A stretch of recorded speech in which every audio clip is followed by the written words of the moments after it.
Last time nag-ingon ko sa inyo ha, nga ang amuang mga produkto diri nga mga gulay nagkalata ra. Mo nang di ko magdala kay mukaon ba kag lata pero sila na gini anhi diri. Nanguha sila tanawa. Nanguha gid sila. O dara. O dara sila.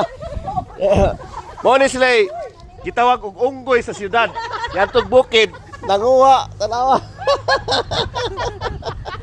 Oh, di ba? Oh, mo na siya.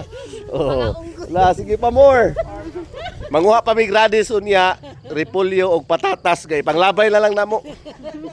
Okay? Mga kanang parehani, mga labasa panglabay na mo na. Kay di na maato og kaon. Di na namo maato og kaon. Unya radis po unya og kalabasa. Og